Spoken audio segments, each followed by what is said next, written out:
And we're live. We're live. Trying to get this broadcast live. Looks like it's telling me to remove destination or edit. Let's see if I can edit this. It's live. This should be live right now. We should be live.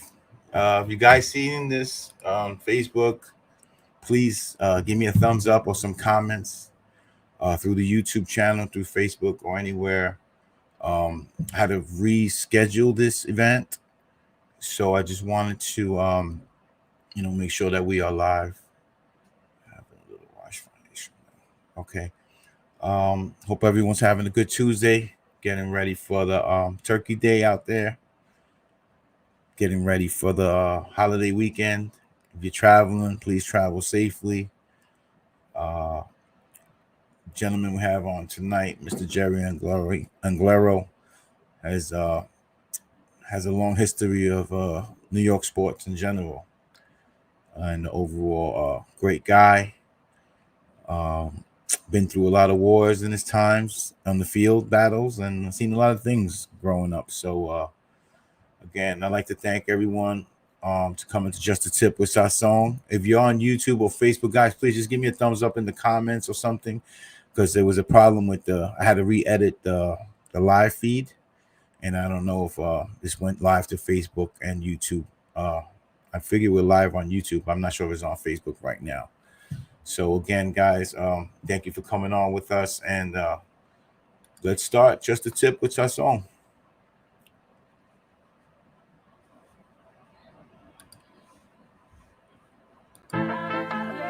Welcome to Just a Tip with Sazon, where we bring you all things sports, local and around the world. We might even give you a gambling tip or two. Just don't bet the house on it. Giving everyone their flowers while they are still here. So come on, Sazon, let's make it spicy.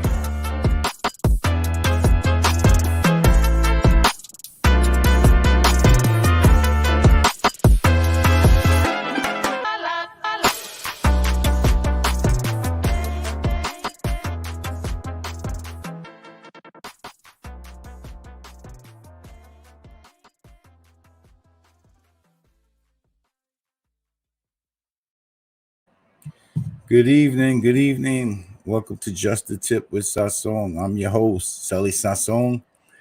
And I want to thank all you guys. I know you're busy preparing. If you've watched this on the rewatch, it's cool. Just give us those thumbs up. Give us those subscriptions, guys. Please, you are our community. We support. We need your support, and we thank you for everything you guys do. It's been nothing but great feedback from you guys. And it keeps us going for sure. Between here and my partner, Mr. A on the set, 6145. So I'm gonna bring in my guest tonight.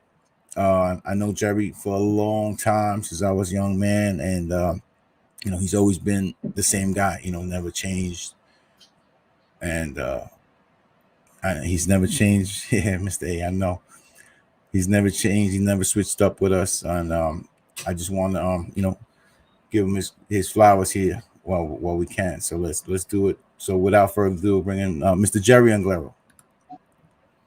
Hey, so What's going on, Jerry? How's it going? I'm all right, buddy. I'm all right. Getting ready for the Turkey Day. Yeah. You preparing? You going somewhere? Going somewhere. Go to my daughter's. I hear you. Yeah, I went to my sister's house the other day so she could season it up for me. I just throw it in the oven. Nice and easy. That's it. Why change? That's right. That's it. All right. So Jerry, on Just a Tip with Sasson, it's kind of like we skimmed through certain parts of life. I mean, I know you've had so many stories over the years of what you've gone through in life and in the sports world in general, working world in general. But I want to start with you. Like, where did you love for baseball start? I know you played high school ball in Brooklyn. Yes, I did. I'm born and raised in Coney Island. Started there playing CYO baseball with Our Lady of Solace, and then from there played quite a few years with Lady Solace. Had some good memories of playing in Coney Island, Kaiser Park. And from there, the story begins where I was playing in the ladies' house, and Gil Hodges Little League was also around the area. I had a gentleman by the name of Dick Granigan who I managed me with a ladies' house, and he asked me to come to play with Gil Hodges Little League. One of my mentors, before I forget, Sally, was a guy by the name of Louis DiMartino. He was from Coney Island. This guy was my John Jay College coach, right? Huh? He was the John Jay College coach, right? No, not Louis.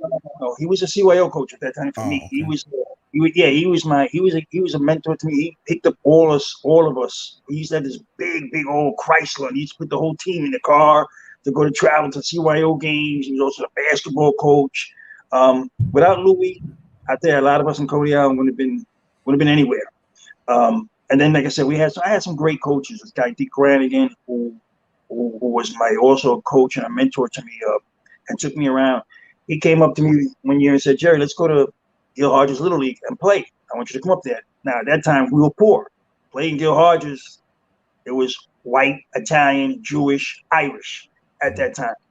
And I didn't have the money to play there. But he said to me, no, come down. Let's go do a tryout. I said, all right, let's go do the tryout. He says, but here's what I want you to do. When you do the tryout, I want you to make sure you don't catch any balls, don't hit the ball, strike out, do all the bad things, because he wanted to draft me. There was a draft. So suddenly I went there, and I missed every ball. I struck out, couldn't throw the ball right. I looked like a klutz. But anyway, the funny thing about that story is that I got picked up by the orange team. That was, his colors, and they picked me up. And I'll never forget a guy named Lenny Portello. He was the unit head of that color and of that team. And I said to him years later, I said, Lenny, how did you know I could play? I didn't catch a ball. I didn't hit. You didn't know me from anywhere. He goes, listen, I knew this was a fix. When I saw Dick Granigan there, I knew this was a fix. I could see the way you went down. Even though you couldn't catch the ball, you didn't catch it. I knew this was a fix. So I ended up playing in Gil Hodges Little League. And the little point to that story is I was the first minority I'm the Jackie Robinson of Gil Hodges Little League, the first minority to ever play in Gil Hodges Little League at that time. I know later on, there was a lot. We have an alumni. Lou Lopez came from there. Eddie Figueroa came from there. There were a lot of good ball players that came out of Gil Hodges after I was gone. But anyway, I was the Jackie Robinson. I was also the first minority to play under the lights. When they had the lights up there, my team, we played the first night game. I remember I was a catcher, and I had a guy named Charlie Alberti pitching. This kid was about 6'1", 170, throwing BBs at me, and I had a rough time about it. So anyway, going from Gil Hodges, I played there for a few years. Another point, in 1969, I'm sure you guys remember that year, 1969, when the Mets won the World Series that year, I happened to be the first minority to win Most Valuable Player in Gil Hodges Little League Baseball. Yeah, and at that time, my mother, may she rest in peace, and my father, we went to a dinner where they presented all his trophies. He used to have these big dinners, and and he would present all the trophies. Well, I remember sitting down, nervous as all hell. I heard I had a chance, but it was me, and a white guy. And back in those days, we had the racism. Right. A lot about it. We had it, and I'm thinking, I got no shot. The other thing about that year, and I know a lot of you guys know, I'm deaf through my left ear. I have a smaller ear on my left side, and I had gone through surgery that year for my left ear for cosmetic purposes. And when I came out of the hospital, I had to wear that one-sided helmet. That was the first time they came out with a major one-ear helmet. And I played all year with tape. My ear was always taped up, and I played with the helmet and hit. I had a phenomenal year. But anyway, I win the MVP. I was like shaking. My mother was screaming. You're screaming really loud. The privilege that I got was I got Gil Hodges, Jerry Grody, and Jim McAndrew to present me the trophies that night. So, that's a highlight for me. Latino kid coming out of Coney Island, poor, being the first minority there and winning the MVP trophy there, which was a shocker because the cards were stacked against me. But I did it, And then from there, we went to I went to Abraham Lincoln, and I got to play with Lincoln. I played until 1974, and on my team was a gentleman by the name of Lee Mazzilli. who I played with in high school. You guys know he played with the Yankees, he played with the Mets, he became a coach, won the World Series. And at the same time, I played against Pete Falcone, who played for Lafayette at that time, that era, and he was the best pitcher in the city for years. I mean, you couldn't touch him. At that time, he was a left-handed pitcher who threw 92 miles an hour and had a knuckle curve. And I have to tell you, Silly, throwing 92, man, you're not looking for no knuckle curve. But when he threw that knuckle curve, you bet. I mean, you know, start dancing. Yeah, you like Silly. You know, you're moving and dancing. Phenomenal pitcher. And Lafayette at that time, with a Gil Freshman was the coach, and they had a phenomenal baseball team. They won the city championship just about every year. They had a lot of guys that went into minor league baseball. A guy named Larry Morello, Mike Papa. These guys from yesteryear, but they were phenomenal players. Right. And then I got the opportunity to play against Willie Randolph. You know, he was at Tilden. I also got the opportunity to play against John Candelaria. Candyman wasn't in high school baseball. I faced him in the parade grounds. Travel. And he was, you know, big boy back then too. To throw the ball hard, wild as all hell. You didn't dig in because you're gonna get clocked. Right. This story behind Candyman was he was a better basketball player, obviously, than a baseball player. He could have been drafted. He could have probably played pro basketball at that time. So from there, I played high school, and then I went to Kingsborough Community College, and I played like a year there. And I got to see by the Los Angeles Dodgers in 1976. Gil Bassetti was the scout at that time for the Dodgers, and you know, I was small. I'm still small. Right. You know, but I was in shape. I was a good second baseman, good shortstop, and I pitched. And I wasn't, you know, obviously not a power hitter, just a guy that slapped hard steal. When I used to play baseball, sandlot ball, I used to lead off, play shortstop the first game, and I was a guy that would bunt, steal bases. And then the second game, I would lead off and pitch. Right. Second game, doing the same thing. You were the original Otani then, back then. Yeah. Right. But back then, everybody was like that. Everybody played different positions. Right. Everybody pitched, hit. You know, I played with some phenomenal baseball players. I mean, I really did. And when it came to sandlot, a guy named Vinny Monty, a guy named Roy Perella, Rocco. There was some tremendous ball players. Most of these guys played for Lafayette. But you know, Jerry, it's funny. It's funny how you name drop, right? But I guarantee I asked you something that happened like 2 weeks ago. You might be like, I don't remember that, because it happens to me also. It's true. Right. Jerry, can you put your headphones in? Because I'm thinking the people are getting the feedback when I ask the questions. Yeah. All right, hold on. Let me get this in. Hold on a second, guys. Sorry about that, folks. Yeah, I was told getting feedback.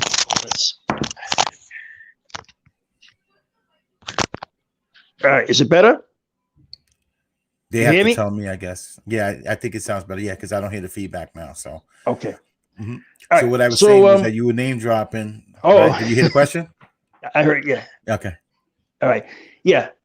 So, you know, yeah, these are guys that it's funny. You remember those times because, you know, that's where I started. Like I said, I was a poor kid in Coney Island.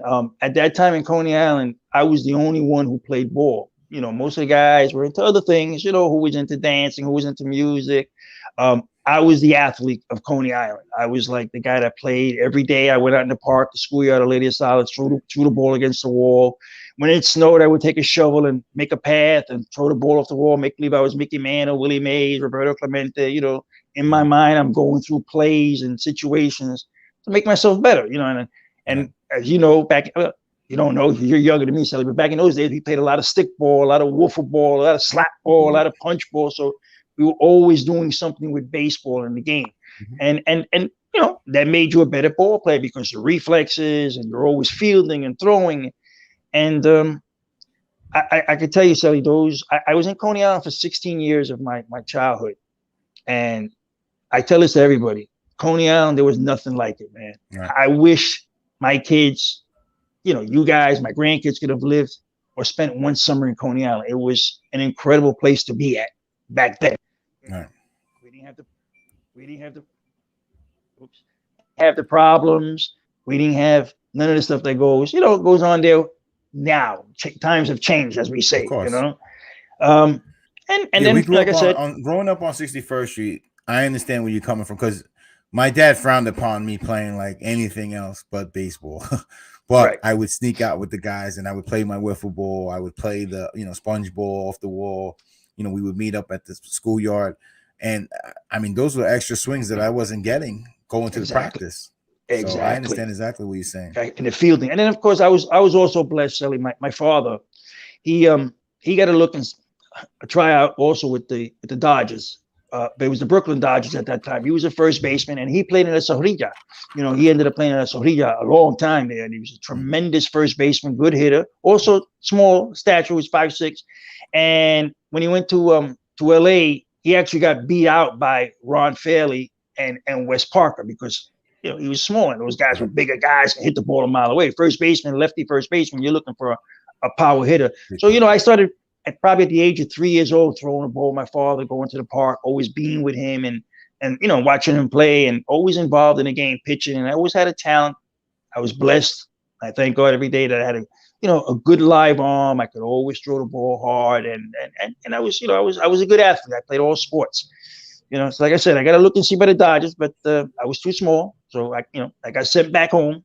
And then, I think I played one more year of like sandlot baseball when I was maybe 19. I played with OJ, Hector Santana, and Hector Perez. These are names from Coney Island. Yes. OJ was, people don't know about OJ. I mean, the younger generation saw OJ later on in his life whenever the difficulties he had. He had a tough life too, because he lost a son at a very young age who drowned in the creek of Coney Island. Mm-hmm.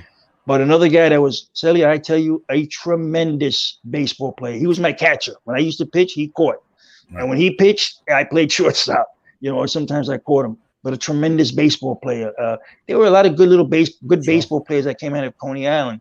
There was a guy named Danny, who was another guy who could have been a Major League Baseball pitcher, but, got involved in other things. The OJ, Hector Perez, and then, the Eddie Figueroas, they came on after when I was gone from there, and like I said, Gil Hodges, what happened to Gil Hodges eventually was that the league folded, after I left, and they started taking, actually what happened was, excuse me, guys, is that they started taking more Hispanic players into Gil Hodges. They realized that the Hispanic baseball players were good baseball players, and they started bringing them in. Then Gil Hodges folded, and that's when the youth service of the worlds and the bodies of the worlds became what they are now. Right. But back in the days when I played, they weren't good baseball teams, guys. I'm sorry to bust your bubbles, but they weren't good baseball teams. We used to blow them out all the time. Jerry Capstein at the bodies and Mel Zitter of youth service. We used to kill them. I mean, there was just no competition for us. And then, I traveled with the Sandlot too. Like I said, we went to, we went to a couple of big national championship tournaments, and we did well there. And I got to play a lot of baseball. So that's where we go with the baseball. All right. So Jerry, transitioning that, you mentioned OJ. I know those guys from the softball lore, right? Big Herman, right? So you might have been small for baseball, but you weren't small to become a legendary softball pitcher. How did that start? Like, how did that begin? Where you know what? I want to learn how to pitch. Okay, so I'm gonna tell you the story. You guys are probably gonna really. This is one that's gonna come off of left field. When I started playing softball back in the summer days in Brooklyn, Coney Island, there was a school named PS80, and they used to have summer daycare, like summer camp, right? We used to go in there at 8 o'clock in the morning and get out at 3 o'clock in the afternoon. You used to spend the whole day there. Monday through Friday, we spent the whole day there. There was arts and crafts. You played ping pong, you played softball. My softball career, when I first started playing softball, Sally, I played first base. I started off as a first baseman. Again, I was a very good first baseman. I had great hands. I was low to the ground. I could scoop everything. And I could hit. I wasn't a power hitter, but I was a good contact hitter, right center, left center. And again, and I would pitch, throw the ball every once in a while. I was a pitcher. I always had that live arm. And, occasionally I would pitch games. I also learned by playing up. When we played in these summer camps, I was young. Like when I started summer camp, maybe 16, 17, 15, 16, around there. And we would play against guys that were older. There was a gentleman by the name of Charlie Perez from Coney Island, who was a pitcher, tremendous pitcher, big, tall guy who could pitch really, really well. And, so I started picking up the ball. and I just started throwing, pitching. You know, when they needed me, I could throw. I could throw hard, but I was wild. I had no control. You know, some days I was good, some days I was horrible. You know, and you know, and this is why I try when I teach softball to pitchers and I talk softball, I tell guys, listen, we all get our beatings. I took beatings when I started softball. I used to get my behind whooped, you know, against the good teams because I only threw one pitch. I only threw fast, and that was it. And I was wild, you know. So when you're wild and you're throwing, and you're throwing one speed, eventually they time it and they hit you. And over the years, Shelly, I wanted to become a pitcher, and I started working on my craft. You know, I started working on my craft. And I also, one of the guys, believe it, a childhood friend of mine, who you guys all know, Chicky. Yeah. He used to live in Luna Park, and he played for PS90. And we used to go at each other back in those days in sophomore. He was a pitcher, as you guys know. He played for Heroes, and he played a little bit in Red Hook, and I played for PS80. And we had our battles, you know, and I learned how to pitch. You know, I tried to learn every day different, you know, try to be different and concentrate. I tell people all the time, pitching is an art. You have to do it all year long. Okay, I did it all year long when I practiced. I used to practice on the wall. And Sally, you've heard me tell you this. Get a box, go on the wall, just throw on the wall by yourself, man. That's how you get better. The more you pitch, the better you're going to be. Practice does make perfect. It does make you perfect. And, you know, so then I started playing. You told me hit the box. I thought you were talking about something else. I'm sorry, Jerry. I didn't listen to you all these years. No, the box that we put on the wall that I tell you guys to practice pitching. Yeah. And that's what I used to do, you know. And then I started playing with teams. I played with a team called the Hombres from Coney Island. I played with a team called the Chargers. That this gentleman by the name of Manny Eisenstadt. He was one of my first managers. The Hombres was a guy named Angel, who was a manager. I also started playing in 65th Street. At that time, that was an incredible league. I was young. My manager at that time was Jerry Rollo, and he was also the commissioner of the league. And you know, just took my lumps, try to learn the game, try to get better. You know, I always got hit, you know, and there were games that I would throw great games. You know, all of a sudden you throw a good one, you win 1-0, 3-1, you know, and everything is working. There was no consistency in pitching that I used to do. In the Luna Park League, Sally, I got the pleasure of meeting a pitcher. His name was Kenny Gamble. Nobody's going to know this guy. Believe me when I tell you, no one knows this guy. Unless you played in the Luna Park League back in my era. And, you know, he played with a team called the Combines. They were the best team at that era, at that time in softball. They used to win that Luna Park League all the time. And he grabbed me when he took a like to me. He said, come over here, son. He said, listen, you throw the ball hard. You know, you're a good pitcher, but you got to learn a changeup. You got to learn a riser. You got to learn a different pitch. I said, okay, teach me. And he grabbed me to the side, and he had big hands. I got tiny little hands. Right. I got small hands, small fingers. And he started showing me how to throw a riser. Now, I couldn't throw the riser because I got small hands. To throw a riser, you got to have fingers like Butchie Gonzalez, Red, this guy Kenny Gamble. These guys had long hands. Feo, Willie Rios, they had long fingers, and they could whip the ball really hard, and it would rise. But I started doing it. And all of a sudden, it became a changeup for me. I was able to throw it, you know, where it would just stop, almost stop. It looked like it would stop. You know, I was working on it.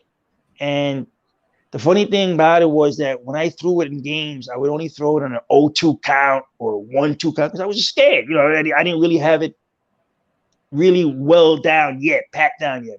Right. But I kept on working, Sully, every day. In the winter when I finished softball, I used to go to the gym and go there, play 2 or 3 games of basketball, and then pitch for a half hour, go play another 2 or 3, and then pitch again. And I started developing that changer. And then I started developing where I could curve it. I could actually throw, and the ball would actually curve to the outside. I could throw where it would come to the inside. I could make it go up on me. I could make it drop. And as most of you guys know who have known me, that became my signature pitch, that changer. That was what made Jerry Anglero the pitcher, you know. I always when I see these guys that are pitching, you know, I see some of these guys that have been pitching. You know, I've been pitching 15 years, and I'm like, yet you can't throw a ball where you want it to go. I don't understand that. Like you've been throwing, but you haven't been pitching. Well, that's the big problem, Sully. That's the big problem in today's game. You know, I umpire, as you guys know, I umpire a lot, and that's the big problem today. There are a lot of guys that they say they're pitchers. Yeah, like you said, Silly, you said it right. They could throw the ball, but pitching is an art. You have to know how to pitch. One of the things that I studied the game. I studied hitters. I also had a lot of guys, a lot of mentors that I learned from, that I played against. I'm going to mention some names. Maybe some of them, you know. I mentioned Butchie Gonzalez. I mentioned Red. There was a guy named Sundown. There was a guy named Mijo. There was a guy named Doobie. There was a guy named Junior Roman. And then there was the guy who, to me, is the greatest pitcher I ever saw, was Zorro. Okay, now Zorro threw a windmill. And I'm going to tell you a quick little story about Zorro, how good he was. Zorro threw windmill. Now, windmill is, right, anything goes, right? Okay. He played in windmill leagues where he got banned from windmill. That's how good that guy was when he was younger. When I see him at 76 throwing behind his back harder than I can throw forward. Right. So. Well, we're going to get to that in a minute, but he was something to watch. That, imagine you're playing in a windmill league and they ban you. Story with that with Zorro was, one year he said to me, "Come on, Jerry, we're going to take you to Paterson, New Jersey. We're going to go play windmill." I'm like, "What? I can't pitch windmill. They're going to kill me. You know, watching you throw that heat and I go on the mound, they're going to kill me." So one day we go there and he says to the sponsor, that's what I played in mostly. Green ball? No. At that time it was green. I'm sorry, Sally. It was green and clincher. But we go out there, he introduces me to the sponsor, and the sponsor looks at me like, who are you bringing me to? Who's this little guy here? What's this guy do? And Zorro says to me, "Jerry, don't worry. I'm the best windmill, you the best modified. Don't worry, no one gonna beat us." So my first days of playing winning games, Zorro goes and he pitches a game, first game, he strikes out 16. Imagine 16 out of 21 batters, he strikes out. Wins the first game, I think it was 5-0. Now it was my turn to pitch. And I think the game was for like maybe, I don't know, $3,000 or $4,000. I'm warming up. Who's there? And I'm saying, Zorro, they're going to kill me, bro. Don't worry. Just do what you do. Tells the sponsor, "Listen, bet your money on this guy. Bet all the money on this guy." Anyway, the truth of the matter was, we ended up playing for like $3,000. I go out there, Sally, and I strike out the side. Okay? But the thing was that my changeup, they couldn't hit that. Remember, you're talking windmill where it's a quick. Now, there were times where the ball didn't even leave my hand and the bat was already gone. They were already swinging. The ball didn't even leave my hand yet. Oh, long story short, in that game, I ended up striking out 10 guys. First time I ever struck out. I struck out 10 guys. We won the game. You know, it was a great day. So I started playing windmill. And back then, when I played, it was everything goes. When you played softball back in the days, it was whoever threw windmill, whoever threw slingshot, whoever threw modified, you do whatever you want to do. Show up at the park. Just show up at the park. You bring your team, how much you got, what time we're playing. I played in the league, and this is where I learned the game, Sally. I played in the league in Coffee Park, which is Red Hook, and it's visitation. It's visitation to church. There's this park there. Yeah. Let me tell you something about the guys. These two parks they couldn't be more than 150 feet down the line. Yeah. It's really tiny. That's it, small parks. Right. But when we played, and most of the parks that I played in were like that. When I also learned, I grew up playing on concrete. That's where I learned how to pitch. I developed my legs. I got really good legs, and I learned how to really pitch on concrete because you got to use your legs. And in those parks there, you know, over the right field fence was out, over the left field fence was out, dead center. It was a base hit or a home run. That was it. And I faced, again, Zorro pitching. Now, I'm going to tell you another story. When we played there, the mound was supposed to be 46, right? Over there was 42 feet. Imagine seeing Zorro at 42 feet in his prime. All right. And there were other guys. There was a guy named Chico. There was a guy named Harper. There was anything goes. I want to get into Zorro real quick because you played with Zorro also with CBS, right? Did he bring you down to CBS? Can we talk about that? Yeah. So that was another thing. I ended up playing further on in my career when I got better. I played with CBS, WCBS. That was a team sponsored by Channel 2 News and Jim Jensen. A lot of you guys might not know him. He was a pitcher also in Central Park. We started in Central Park. And that's where I started playing with them. And the story behind that was I played against them in Jones Beach one night. I beat them easily. I struck out like 10, 11 guys. And there were guys like Yogi who played with them and Edgar. And these are legends in the softball world. These guys are from Manhattan. But anyway, we got to play with CBS. And one year I decided to tell them, I said, listen, let's go play tournaments. We're playing in Central Park. We won every year. Every year we won that league. There's nobody who can compete with us in that league. Right. So we went to tournaments. And I was the first. It was me and a guy named Junior Roman. And we started it. We played, and we did fairly well for a team that never played bunting and stealing. I remember now this is bunting and stealing with that Dudley, okay, and aluminum bats, okay, and third baseman's got to play 15 feet in, and the first baseman's playing, and you don't know the game, and if a wild pitch, you run. Okay, so let's go forward. We play. Finally, we get Zorro on the team with me. Now it's me and Zorro on the pitching staff, and Junior Roman. So me and Zorro, as we played with CBS, we became a powerhouse. I mean, there was a time where we played, I might be at a tournament or two off. We played in 12 tournaments. Okay, now that time it was tournaments, modified. You played softball in tournaments. It was supposed to be modified, but Zorro kind of they let the slingshot go in, and there was a guy named Ronnie Burns. I'm sure you heard of him, Shelly. I heard of him. He was phenomenal. I mean, I played against that guy, Shula, the guy that everybody remember that talks about, the guy from Miami. Well, we were the first ones that actually played against him in Miami. Zorro lost to him 2-1. We lost to him 2-1 in a great game in Miami. But getting back to Zorro. The king of, right? The king, is that the king? Well, the king in his court, that came, I had the opportunity. That was something in my life, in my career, that I'll always remember. I had the opportunity to play against the king in his court. That was something. But with Zorro, and like I said, with Zorro we won 11 tournaments in a row, and we lost in the national champ tournament. We came in third place. But the story about that, and we changed ASA USA softball. What happened with that was we played in the tournament and it rained. We won. I won the first game. Zorro lost the second game. Now we're in the losers bracket. 2 and you're out, right? We got 1 loss. Well, that day it rained. The next day it rained, and we had to come back and play all night. We played all night. I saw the sun go down, the sun go up. We played for almost 32 hours straight. No breaks, no nothing. No, we ate. I'll never forget my diet that weekend. It was hot soup, pizza, and Gatorade. Okay, that was in Huntsville, Alabama. I'll never forget that.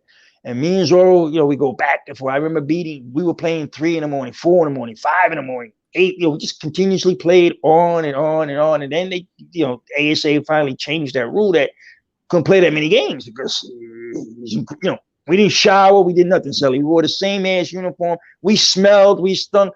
We asked the tournament director, there was a break that we had. We said to them, can we just go to the hotel and take a shower to get that sweat off, so like you could play, They said, no, we got to do that. Me and Zorro, I'll never forget, we went in the press box. We fell asleep on the floor until it was ready for our next game. But, guys, let me tell you something. I know you guys have seen Zorro. And like Sally said, you've seen the 76-year-old man, the 86-year-old man. And what really bothers me is when someone tells me, oh, yeah, Zorro, I hit him. No. Guys, I'm sorry. You didn't hit him. Believe me when I tell you this. Very few guys hit Zorro. That is a legend. That is a legend. That is my mentor, my friend, somebody that I learned. The coolest guy you ever saw pitching. Nothing ever bothered him. And as Sally said, he could throw behind his back as hard as some of us could throw forward. Yeah. Okay. Literally throw behind his back and strike guys out. And I seen that. That's how good that man was. It was an honor and my privilege to play with that man, to have the honor to play with him on the same team and watch that man work.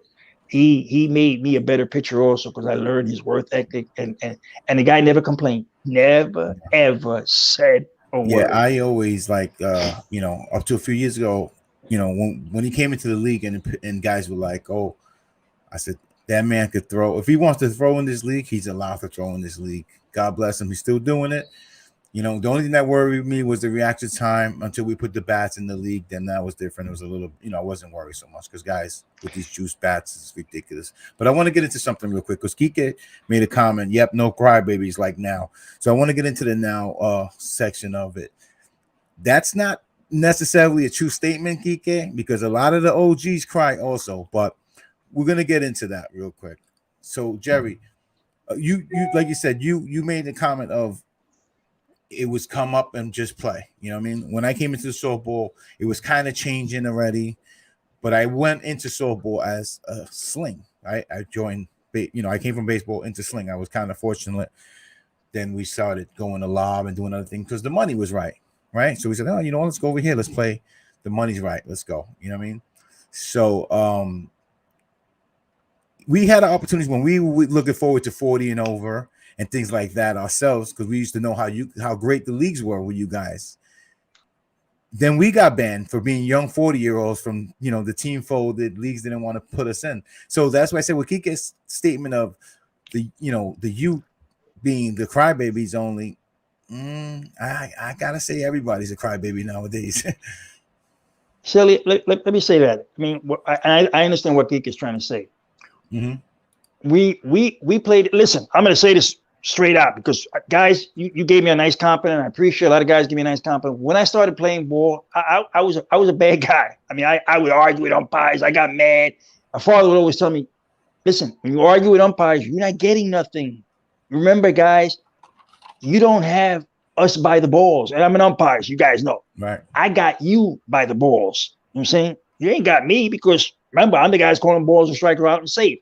But, you know, back then what it was, Sally, was that we would say, and mind you guys, we played for money. That's all I played for. I never played. I mean, I played for some trophy leagues when I first started, but it was mainly money. And when I say money, and you were getting taken care of well. Oh yeah. To pitch. Oh yeah. No. Let's just put that out there too. Sorry. Yeah. There's a funny story about, you know, I always hear about guys getting paid this. Even to this day, they get paid. Oh, I get this. I get that. I get paid this. Guys, let me tell you something. I got well taken care of. I mean, back then we got well taken. We made a lot of money. A lot. I just give you a basic thing. What I got. Simple. When I signed the contract with a team, I used to get $5,000 just to sign my contract. I didn't throw a pitch yet. So they would give me 25 up front, 25 in the back when I finished, right? I used to get paid $100. And then some of you guys make more than that, I know. I used to get paid. I wish I was pitching today, believe it or not. Believe me, I wish I could be able to pitch in this era today because it'd be a different game. But anyway, I used to get paid $100 every game that I pitched, whether I pitched a full game, one batter, an inning. Okay, so a lot of times I would pitch the first game. And then the second game, I would come in for relief. I got paid, or I come for one batter. Then on top of that, and this is where I made my money, I used to get 10% of what the sponsors bet. Guys, you got to remember something. Back in those days, not like today, there's no money being bet today. So, and I don't want pitchers to get mad at me when I say this. I've always tried to figure out, why are you paying a pitcher to make what for you? If you're making money, if you're betting money, if there's money to be made, then that's fine. I understand that. Because if I make you 10,000, then I should get a piece of that, right? You should. But then there's another part to that story. Okay. So I used to get 10% of what the sponsors used to bet. In those days, $10,000, I played that every single weekend. Not a whole season. Weekends. Sometimes 2 and 3 times in a weekend. So, you know, figure it out. 10% of 10,000 that the sponsor put. That's a nice piece of change in my pocket. True story. And you get Exovelio and James Flowers. These are guys that played this. I played one game. I pitched a game in the FDR on Houston Street. One game that the bet inside the park, because at those times, those days, the sponsors were boliteros, they were drug dealers, big money, big money. We used to play for a trip to Puerto Rico. They paid for the trip to Puerto Rico like 10 times because they paid everybody. I had a team that I played with that was, everybody got paid. It was phenomenal. I mean, it was pro softball. But anyway, this one game, the bet between both teams was $150,000. Okay, $150,000 The bet on the outside was 75,000. Now I made 10% of 150,000. So for that one game that I pitched, I made 15,000 just for that one game. That was inside. Now, also, guys, in those days, the fans used to bet on the outside. They would say, "Hey, I bet you $15 Sully gets a hit.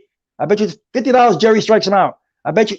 They used to bet money like that. Right. And there was a lot of money being thrown out there. So even players would make money because guys were betting. The boleteros, fans, they bet. You know the funny thing about this also, Sully? In those days, when I played that game for $225,000, you know what an umpire got paid? Ready for this? 25. $25. Yeah, I always said, you know, it's you know, it's easy for somebody to sell out as an umpire. That's one. It's easy as a player to kind of. I've seen it happen where guys throw games away because I've seen it happen. Oh, I've seen guys not want to know that there was betting going on because they're gonna assholes are gonna get tight. Oh, you know what I mean? So that's a lot of that happens. So back in those days, like I said, that's what I did was play for money. I mean, I made a lot of money, guys. I made a lot of money playing softball. A lot.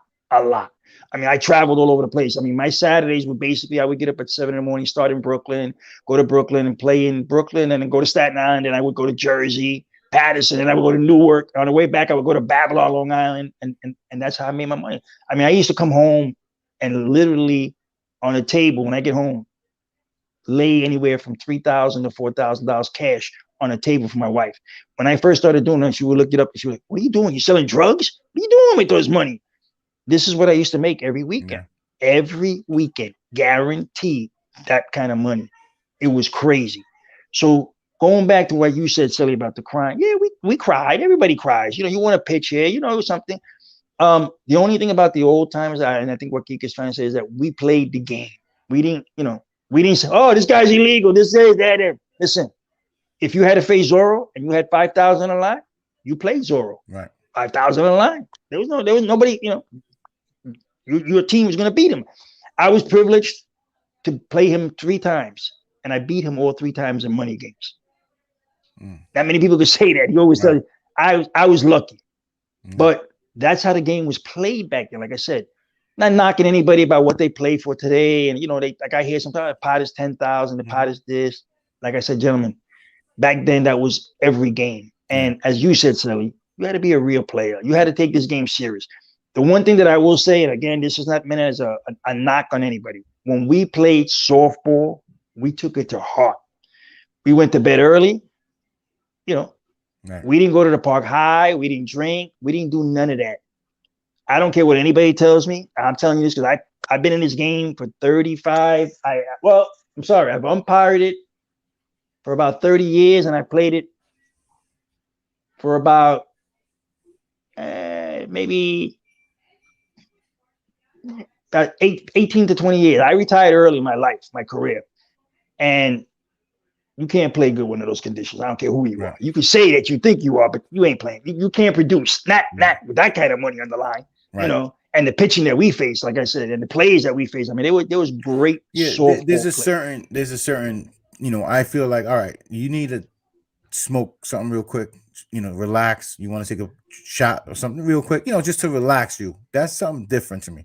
Now, for you to keep pounding beers or keep pounding, you know, I had someone tell me the other day, like, I couldn't put this guy in the outfield because he couldn't drink. It was a playoff game for them because he was drunk, you know, and it's just like, then he, you know, and it happens to me also. I have a situation now with certain guys. Like my team is more like smokers now, and I have to sit down with them and listen. That's not what I do. That's what you do. You're grown men, but I don't want that here. You smoke after the game, whatever you guys do. But my money's on the line here, and I need that respect. And like you know, Giga says the respect thing.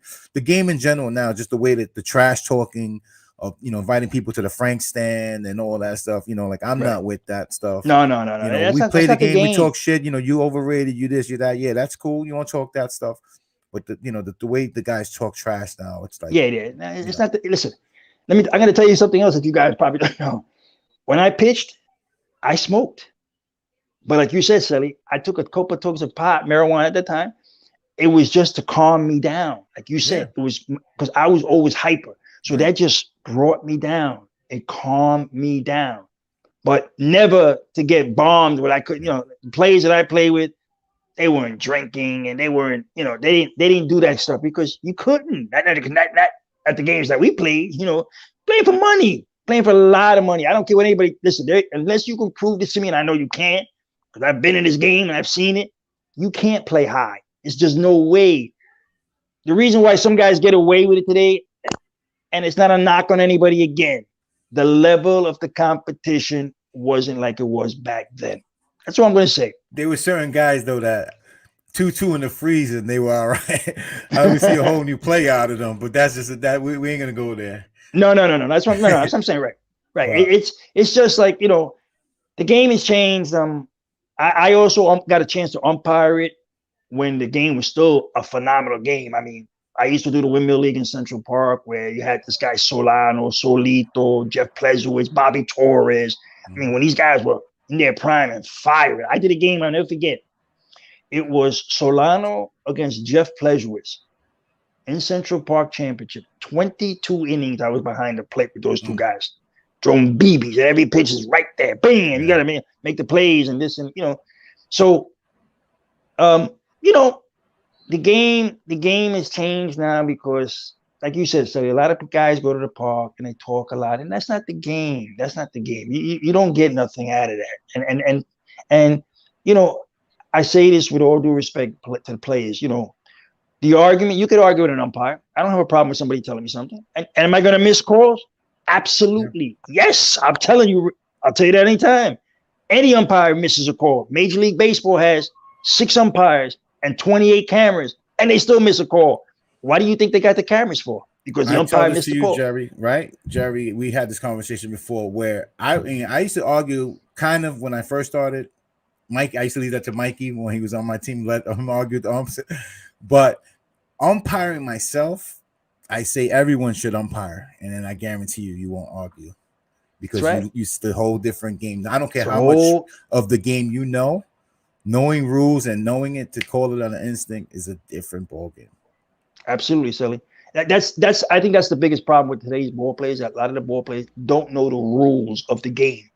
They think they know the game, their rules. They really don't. Softball is different than baseball, guys. You can't tell me. I'm always flabbergasted when somebody tells me, "Hey, Blue, it's 2 bases from the outfield, 1 base from the infield." No, it's not, guys. Not on an overthrow. No, it's not. Where'd you get that from? And like you said, Sully, if every player would umpire a game, you'll see how hard that is. Again, I will tell you this, gentlemen. And I've done games where I've blew calls and maybe lost a game or two. I can tell you stories about that, where I was doing a championship game. Ball came into the infield. I thought it was, the team was going to, call timeout. I turned my back, and guess what happened? The guy from third came home. Right. And I didn't see it. Yeah. And I got to make a call now because the ball's not dead. I didn't call timeout. I had to get together with my partner, and we had to try to figure this out. Imagine, this is a championship game. But it happens. It shouldn't, but it happens. Yeah. Umpires are human. I always say this to you, Shelly. I've said it to a lot of guys. How would you guys like, you're playing a game, all right? They hit a pop-up to you, Shelly, and you drop it, and I come out and say, "Hey, Shelly, you fucking suck. You terrible. You can't catch a pop-up." How would you guys like that? Right. I know players won't like it if I say, "What's the matter? You can't catch a ground ball? Right? You can't swing the bat." So, what you wouldn't want me to tell you, I don't want you to tell me. You know what I'm saying? If I missed a pitch, I'm talking about myself now, I'd be the first guy to tell you I missed that pitch. Right. It happens. Mm-hmm. It happens. Yeah. I think you just, as an umpire, it's consistency and hustling and earning your money. You know what I mean? There's guys that just come, they don't want to know the rules. They want to be friends. Yes. They just, and umpiring, it's dying. I'm sure you know that.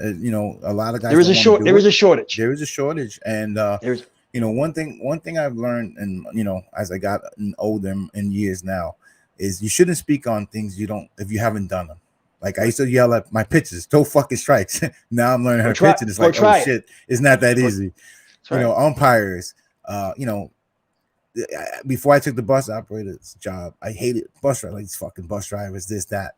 then when you do the job, it's like, oh, now I see why this guy does this. So you're right. You gotta said the learn. magic, right? You said the magic word. There's a shortage of umpires. A lot of things also is that a lot of umpires. I'm going to say my generation, we're probably the last guys that I take umpiring seriously, just like when I pitched. There's no respect for the game. That is the biggest problem today also. There is no respect for the game. If you don't respect the game, you're not going to respect nobody else. But remember this, the game is bigger than all of us. Absolutely. It's much bigger than all of us. Okay, absolutely. I always tell this to guys too. You're paying guys, I'm going to use examples. Francisco Lindor, $341 million. You're paying Tatis, $340 million. So let me ask a question. How much would Willie Mays, Roberto Clemente, okay, Hank Aaron, Babe Ruth, what would you have to pay those guys? Yeah. You have to give them ownership of your team because those guys that I mentioned, they haven't won anything. They haven't won World Series. Okay. But Roberto Clemente, 3,000 hits, MVP, guy played hard. And none of that, these guys I mentioned, they went through tough times. They're the ones who paved the way for these players today to make this kind of money.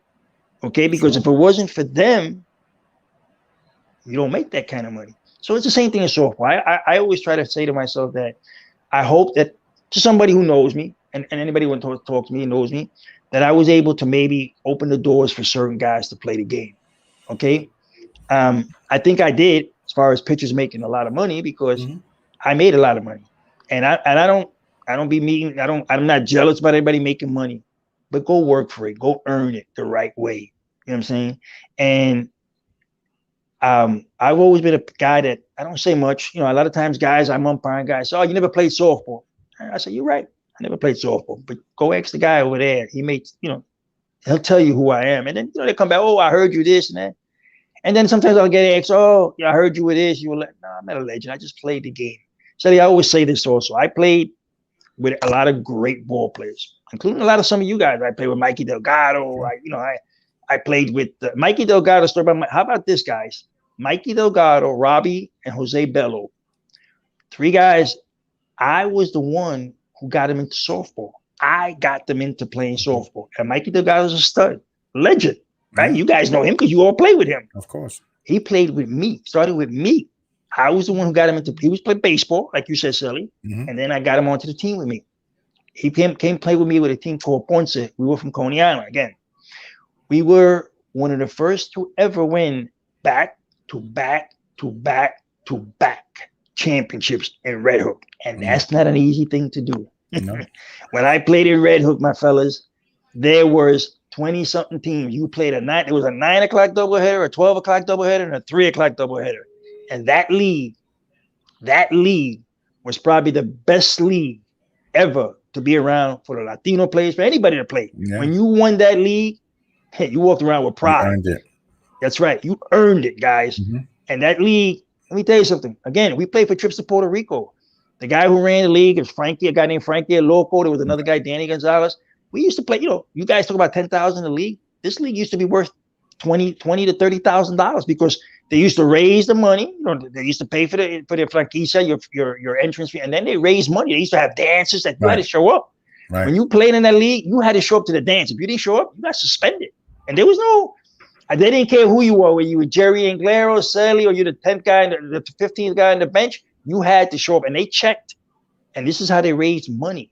Right. And when we went to Puerto Rico, listen, we went to Puerto Rico. We used to play against a team called La Perla. We used to play against La Perla. Right? Most of you guys were Hispanic or Puerto Rico. You know where La Perla is in Puerto Rico. It was supposed to be the place that there's only one entrance in, one entrance out. Right. Now it's a tourist attraction, believe it or not. But back then, no joke. You didn't want to go in there, buddy, because you saw you thought you were crazy. The most craziest people that you could ever imagine. Drugs, you name prostitute, you name it, you saw it there. And if you didn't watch yourself, bro, they slice you up and rip you off like it was nothing. Unless you knew somebody, you couldn't go in there. But we used to play against this guy called Concord. He was a pitcher for the national team of Puerto Rico. Now, we used to play against the national team of Puerto Rico. There was a team that used to represent Puerto Rico in the Olympics or in the Pan Am Games. And, tremendous. They used to kick our butts. We thought we were good in New York. They used to kick our butts. But finally, one year, I remember I faced this guy at Concord. And I ended up playing him in Bayamon. Okay, in Bayamon. And I think we went like 11, 12 innings. I beat him 2-1. He struck out about 18. I struck out about 12. One of my greatest accomplishments in softball was to beat that team because I couldn't beat them. I mean, you know, now mind you, I'm throwing modified. They're throwing windmill. I mean, this guy was 6'6", you know, long, bro, coming from the side and winging, bro. And, you know, but we finally got to beat him. As a matter of fact, a player by the name of David Carujo, he got the winning hit to win the game for us at that time. You know, and that's what softball was about then. It was about playing against everybody, and you faced everybody. Guys, I tell you, the other big moment in my life was the opportunity to play against, to be next to that guy, Eddie Feiner, the king in his court. Okay? Not many people could say they played against that man. Me and Zorro got to pitch against that guy. As a matter of fact, it was the first Special Olympics that they ever had was held at Mitchell Field in Long Island. And we opened it up. CBS played against the king in his court. There must have been about 30,000 people there. We got a police escort from the WCBS studios in Manhattan on 50-something Street, 11th Avenue, all the way to Long Island. Sally, when I tell you, man, it was celebrities, forget about it. I mean, there was hockey guys, there was Angel Cordero, there was Mets, Yankees.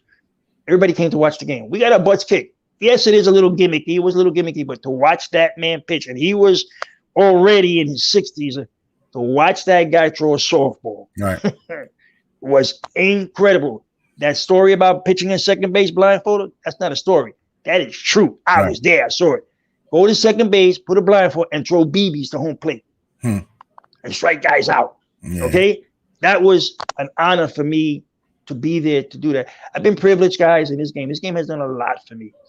I also got to hang out with a lot of celebrities. I got to meet a lot of people through softball. I mean, I through Jim Jensen, I sat down and had dinner with Al Pacino, Robert De Niro, Warner Klemper. They used to come and watch us play. They used to come watch me play. They were fans of me. This game did a lot for me. But the one thing I will always tell you guys, that Jerry Anglero, me, I was only as good as the 9 guys or the 8 guys, because we played 9 men at that time. There was no DH. There was no courtesy runners. There was none of that. I had to hit and pitch, and you ran. I ran the bases. But I will tell you this. I was only as good as the guys behind me, my teammates. To all my teammates, I got nothing but respect. It was an honor, a privilege to play with those guys. Because remember, I can't strike out 21 guys. So I need them. If they catch the ball and throw the ball and get the guys out, I'm good. If they don't, I'm not as good. But it's a combination of team. You know, there were times when we got in a jam that I would have to strike a guy or make that pitch to get out of that inning. But there were times where they hit a bomb off me and my center fielder went out there and caught the ball. So, you know, that's one thing I always wanted. I always try to tell people, it's not just Jerry Anglero. It wasn't just me. It was my teammates, because I was only as good as they were. They helped me be the person that I was, the pitcher that I was. And I learned that, you know, and I always appreciate it. And I will always say that without the teammates, I'm not the guy I am. I'm just like everybody else, you know. All right, Jerry. Listen, Jerry, man, we could go on for hours. I know you got stories for days. I thank you.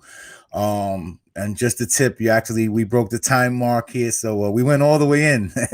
We went all the way in. It wasn't just a tip, but Jerry, man, I thank you for coming on, and you know, again, you spread this knowledge, and you have so many such history, and you know, we thank you, and have a safe Thanksgiving to you and everyone out there. Please, you know, stay safe if you're driving somewhere. Just, you know, everybody stay safe out there, guys. Great. So, absolutely, guys. Listen, happy Thanksgiving to all of you and your families. May they all be blessed. May you all be blessed. And listen, if anybody ever wants to talk softball with me or wants to learn how to pitch, Shelly will tell you. That's another thing. I don't charge nobody. It's not about money for me. You know, I like to give back to this game that was really, really good for me. I mean, I bought my house playing softball. That's to show you how good it was. So, you know, anytime you guys want to learn, hit me up. You see me, and I always say this to everybody. I have nothing but respect for every ball player on that field. Whether you play lob ball, whether you play fast pitch, whatever you play in this game, I have nothing but respect for all of you, because you're an athlete and you're doing something that a lot of people wish they could do. but just respect the game. Respect that game. And You reciprocate respect the that game. back to you. That's right. If you respect the game, guys, believe me, it's going to come back to you 100 times. And people are going to think of you even being that much better. Okay. And umpire, like I said, even umpire, you see as umpire, listen, guys, we're going to make mistakes. We're going, just like you're not trying to make it, we're not trying to make it. But respect the game. Shelly, God bless you, my brother. Take care, Jerry. Love you, brother. Be good. All right. All right, guys. I want to thank you for joining me today. Just a tip with Sasson. Yeah, Louis Rios, you're next. How you argue as an umpire with players. Guys, I want to thank you again. Please, if you like what you heard tonight, please subscribe to the channel on YouTube and Facebook. We have Freddie Smith coming up, FDR Youth Service next week.